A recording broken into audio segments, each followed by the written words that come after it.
Okay.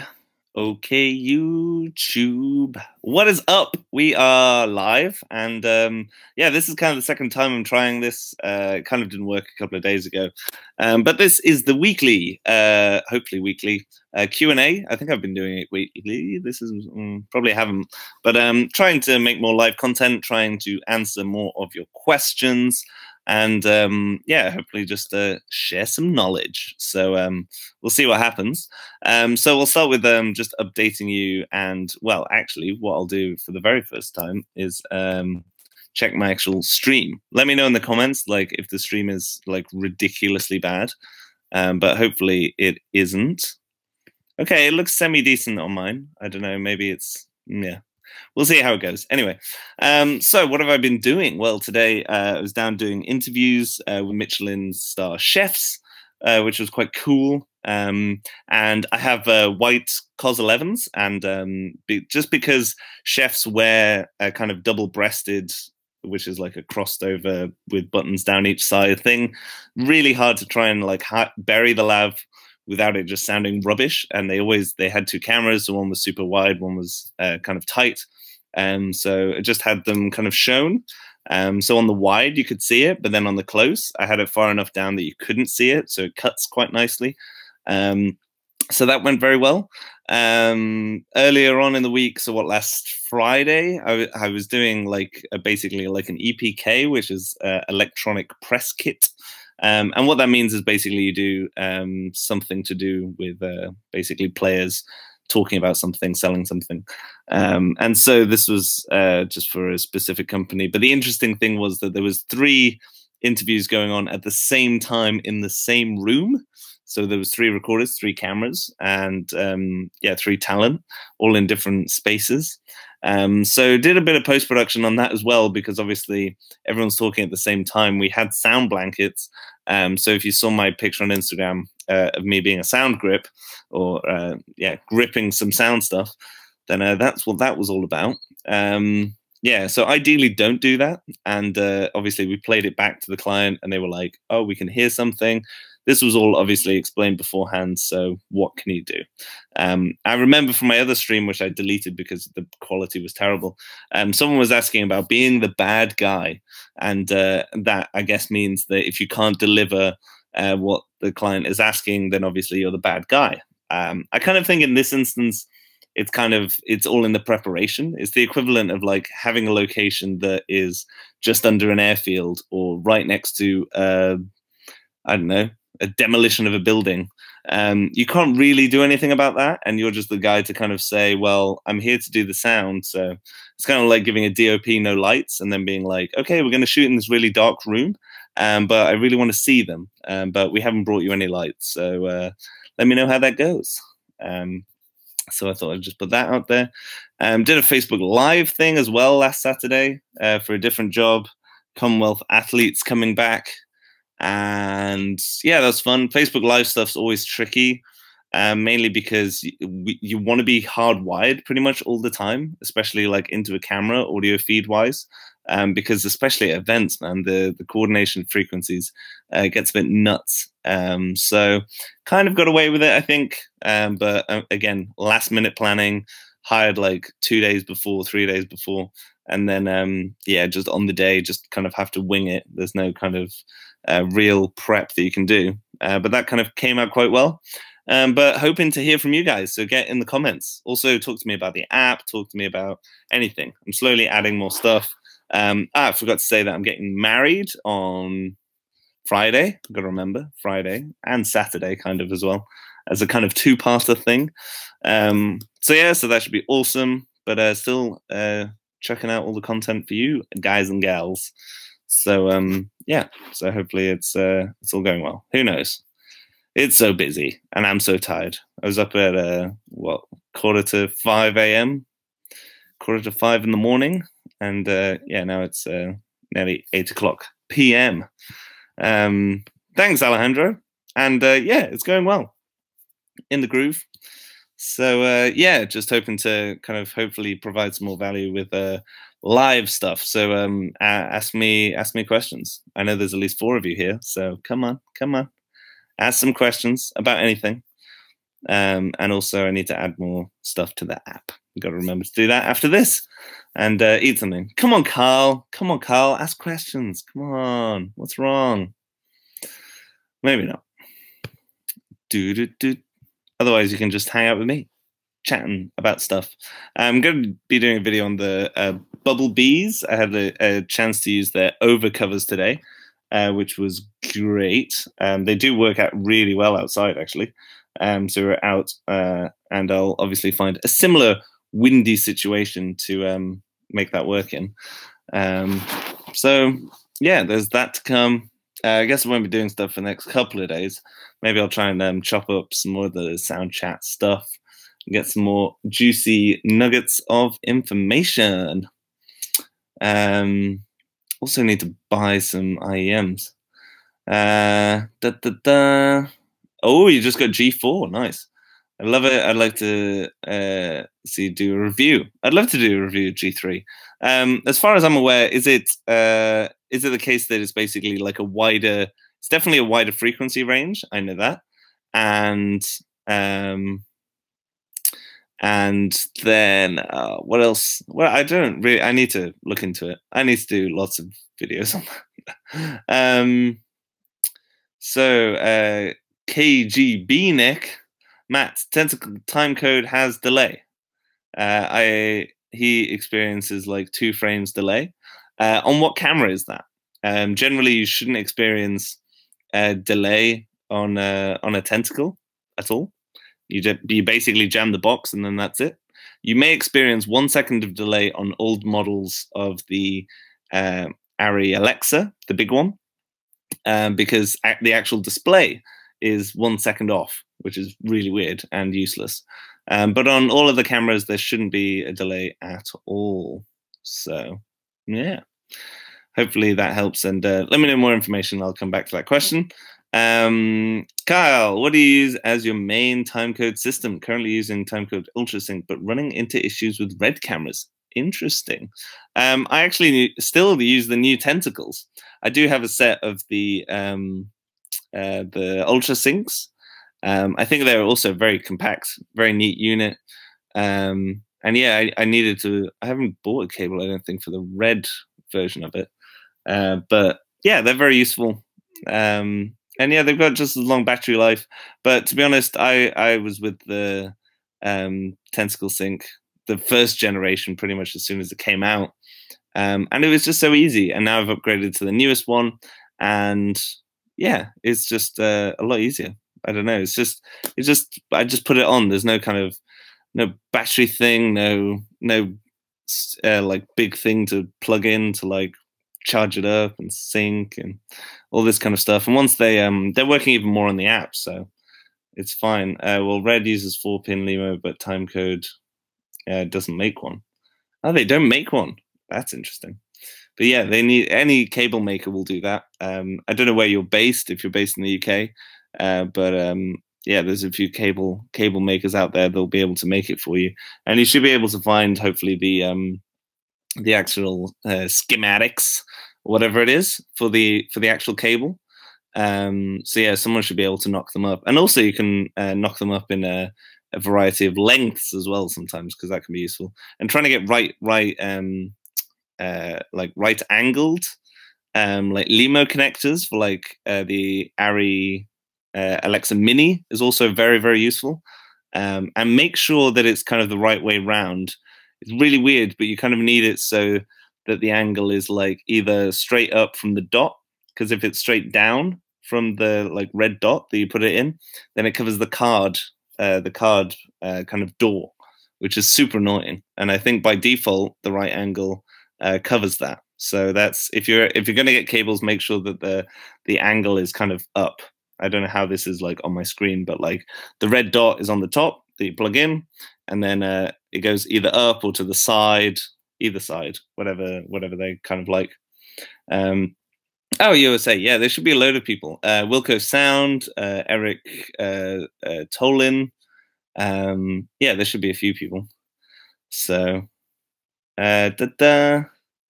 So what else do we have? Josh's Sound. Hey Matt, for the first Electrosonics, should I buy the 411 or the SRC? Very interesting question. 411s, I know loads of people that are using 411s just normally. SRC is very interesting just because the wide, it's 3 of the normal Lectrosonics blocks all in one. And I believe that those new transmitters also have the option to be turned into just recorders. They won't record and transmit, but they will record to a mini SD card as well. So I think if you had the option, it makes sense to go, yeah, depending on how many you can get for your budget.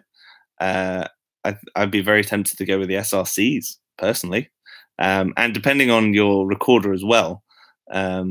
So yeah, if you like have a 688 and SL6 kind of module thing, then it's going to be super neat for your workflow. But yeah, but no one, even Kyle here just commented that he owns 2 411s and they work great. And they do get a bit heavy in the bag. That's obviously just the receiver end of things, and you can always have your SRBs. I believe you can always have basically newer generations still working with the 411s. So I know quite a few people that have SRBs, which are obviously the one down from C, and 411s as well. So I'm getting an itchy nose. So yeah, hopefully that helps. Oh, you run it with SSM. Nice. I need to try out. I need to try out so many things. I wish people would just kind of send me everything. That'd be great. So if someone could organize that. But otherwise, definitely after my wedding and after a few more paychecks finally come in, then yeah, hopefully that should get on the bandwagon of that. And also trying to meet more people in London as well. Test some things out. Yeah, living 30 minutes from Lectrosonics must help a lot. I really need to do like a tour of their factory and stuff. Really want to try a lot of interesting, try and do more content. As I guess like a follow on from that, what else do you guys want to see? The kind of stuff. What else? Yeah, what else do you guys want to see? I don't even know why I try to add anything else onto that sentence. And also how you're finding the app as well. I'm really interested just to see on how you're going to use it, or like what could be more useful. So let me know in those comments. And I've only just remembered that there's like a minute delay on the live recordings, or 30 seconds kind of minimum. So that's obviously why nothing happens, and then all of you start plopping in. So there's that as well. So if don't think that I'm ignoring you. Do I have a Sound Devices MM1? No, I do not. I believe that's the preamp thing that everyone kind of has for doing wireless boom. Am I right in saying that? No, I don't have that. I don't run wireless boom at all, pretty much, unless it's special scenario, and then I like hire in what is it, the HM I want to say. Oh yeah, you can feed to the boom up, yeah. Kyle, how do you prep your gear depending on the set? Generally, I have a basic kit that I'm kind of have. I don't know. There's like, and so I do bring extra stuff. Like for instance, I'll still bring my 4 Lectros, even if it's a job for 2, just because if one breaks. And then also super handy to be like, oh, we need a third person. Do you happen to have a third mic? It's like, yes, I do. That'll be £25. So it's always good to like have backups and stuff. Everything fits still to this day in a Peli 1620. So yeah, that's shit. What else was I gonna say? Yeah, so it's like the blimp. It's maybe it's specialist stuff. I have some like hydrophones. I have boundary mics. So there's extra stuff I can put in, but generally lots of consumables for obviously radio miking. Then I have obviously my radio mics and the microphones themselves, a couple of shotguns, a couple of backup shotguns as well. I've got the 416 and the old version of the Deity shotgun. They're bringing out a new one. Interested to try that as well as a sideline. So in terms of prep, it's just making sure batteries are charged, the MP1s, and regularly kind of fully cycle, like fully discharge and recharge my AA batteries, and just make sure that's all in order. And then otherwise, I'm pretty good. Maybe I bring some of the Betso shark fins, like the actual bigger aerials, in case I'm doing some kind of more long distance wireless work. And otherwise, it's figuring out things like IEM, that kind of stuff. So yeah. Carl, yeah, tried the new one at NAB and was impressed with the new data. Yeah, I'd like to try it because, again, it was a shotgun. It was outside. It had a bit more self noise, but when you're outside, there's a lot more noise, so it's fine. So if you're using inside, yes, you get problems, but if you're using outside, you probably wouldn't. So yeah, looking forward to their stuff. Vincent, recording a racing car tomorrow. Any advice? I would look up the sound chat that I did with Rob Noakes, and I would find all the categories of him doing talking about cars, such as where to put them, how many mics he has. So if you get the Soundrolling app, which is free, by the way, on iOS and Android, so I make nothing from any of this.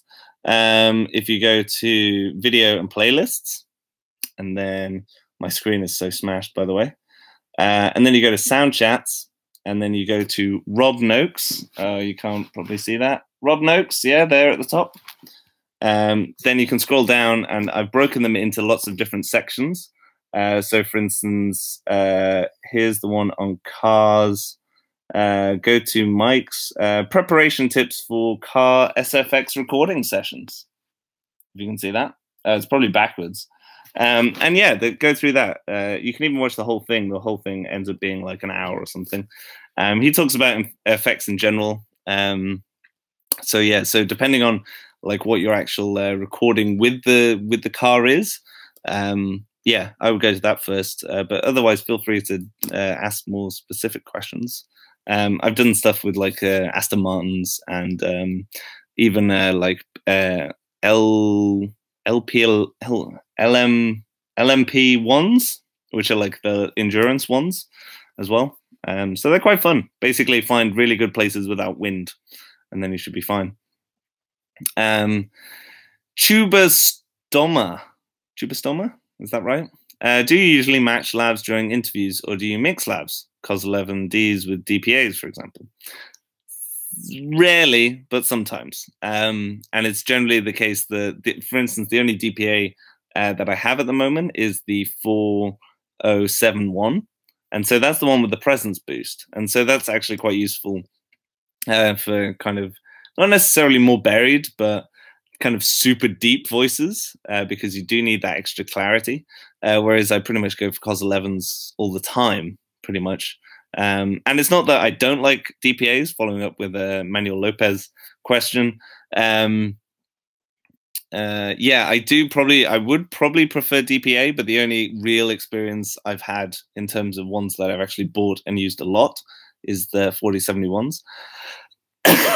I'm looking to upgrade to the cores, but not get the mini. The mini is very nice, like the super small one that they have. But I don't know, maybe it'd be too small and fiddly for me. I kind of feel like then it has more accessories on it, and then it's a bit more annoying. Whereas I like the kind of model, and I love the wire. Like God, if the COS 11 had the DPA wire, it'd be nuts. I think that would probably be my favorite mic, just because the COS 11 is because of that longer tube. I kind of feel like it's a lot easier to hide sometimes in certain places, whereas the kind of ball of the DPA, I don't know. That's just me, just being strange. So, it's true the Sankens have more body. Exactly. I like the body sound, and definitely very good for like clip on, because they still have that kind of raw power. But super interested in terms of just upgrading to that DPA core and the 4061s, but just the core version, a bit more kind of purchase, which is good. I like to see comparing the old Aperture Deity to the new one. That is on the way. They're actually building them at the moment, so I'm trying to get my hands on one as soon as I can. I believe there's a testing model floating around the UK as soon as that comes out, hopefully. So yeah, I'll give that a try, and you guys will see it. hopefully here first. Tubastoma, I purchased the DPA 4060, but noticed they sell a slim version other than the profile. Is there much sound difference? Any sacrifices with the slimmer version? I really like the slimmer version. I did a video on like hiding it with the buttonhole mount and things like that. It was very impressive. I did like it quite a lot. I don't have extensive experience though with the 4060 itself.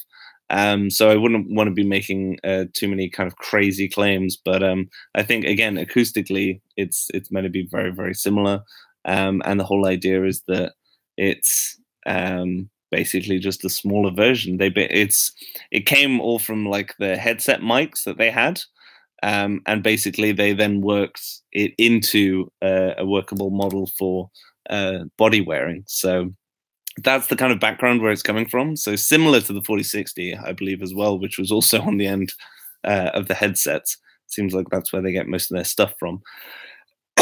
So sacrifices for the slimmer version. If anything, it's just making sure that you can securely mount it, because again, with the kind of concealer that it has, there's kind of there's just things to look out for. In terms of that, for instance, the concealer is on both sides, but quite often people have just taken off and left one side and used a bit of stick on the other to make it kind of similar to the classic concealer pad. So they're good. I just don't know. I get this weird thing of just I kind of feel like I should stick with the 4060s or the 4061s or whatever the best one is. So. Alejandro, do you like the Countryman B6s? You find them a lot easier to conceal. They are definitely very easy to conceal because they're tiny, apparently very, very sensitive, especially to rustle. So I guess you just have to be really good with them. Again, no direct experience thus far. This is all on hearsay of what other people have told me when they've owned them. I think it's, again, a case of in a certain scenario, it is going to be your best bet in terms of getting something usable. Similar to like what I would say with the DPA Slim, although obviously the Slim is probably slightly bigger. It's all about use cases and how many can you get and all this kind of stuff. So yeah, that's kind of my rough answer to that question, hopefully. So I might draw this to a close unless something else kind of pops up. I'll kind of keep this around 25 minutes because it's already like ridiculously long, but it's a nice kind of timestamp to kind of just for my own documentation of seeing where I'm going and go further with that as well. Tubastoma, I've been experimenting with tape placement on concealers. The RM11 seems quieter when taping the cable and not the mount itself. There's a lot of stuff. There's cable noise is a massive thing. Again, you can look up a video if you type in like Soundrolling hiding labs. I've actually got a playlist, I think, somewhere on my main channel page. I did an interview, like a hangout with Simon Baishi, and so the creator of like Ursa products and things like that. And we talk all about kind of the reducing the cable noise and that kind of stuff as well. Oh, Manuel, I haven't forgotten my boom up kit. So that is basically just a what solution for you? What do you think ideal? Want to upgrade my kit at a wireless boom option? So I don't have a wireless boom. So in terms of boom up kit, the only thing that I really have is first I upgraded my Slate mic. I did a video on that. So I just have a more clearer kind of chat from my 688. And I'm feeding him one on a Sennheiser G3. I actually did have Lectrosonics, but I sold them because then I wanted to basically get G3s across the board. I was kind of feeling they're a bit more intuitive, they're cheaper, so I can actually get more of them overall. And because they're on AAA batteries, on AA batteries, I'm kind of just doing that anyway. So Vincent Martin, wireless boom over cable boom. I try and go cable boom mainly just for ease. Unless it's really hard. There's quite a lot of cases where if you're obviously the mix and there's a boom up, unless it's a complicated shot where you both need to be moving, I would say that having cable boom is probably just an easier solution to make sure you definitely get a good quality audio. Jboo, just got my equipment, now trying to organize all my cables in an efficient way. Any ideas? Into what kind of order? I don't know. It depends on. Do you mean in your bag? Do you mean just generally? I do actually have some whatever they're called. Yeah, some kind of bags that you can get to kind of organize little cables. So yeah, it depends on which bit you're trying to organize. But generally, for instance, I have all my XLRs kind of cabled up. Oh my god, I need to drink some water. And then kind of just a separate little bag for kind of spares, separate bag for kind of time code cables. And that pretty much just covers me. And then there's a general plastic box that I have for like adapters and stuff to do. All right, Carl, you got to go, but that's fine. Got to build a 2-ton package for a shoot. Damn, nice. That sounds like some heavy lifting. So yeah, Jboo, hope that kind of helps as well. I think this is a convenient way to end the stream. I'm going to be setting up another kind of social wall. Again, get on the app, guys, and I'll set up a little social wall for you to be able to kind of list suggestions for YouTube videos and that kind of thing. So I will publish that now, and you will hopefully see all that as well. So until next time, lovely people, I will see y'all later. Hopefully, I should be able to sneak in a video tomorrow, but then obviously getting married Friday, getting married Saturday, probably slightly hungover if everything goes very well on, or very badly, I guess, on Sunday. So yeah, you'll probably see me tomorrow and then Sunday as well. So download the app. Let me know what you think. There's like suggestion boxes and stuff, and there'll be more stuff coming for that as well. So till next time, see you later.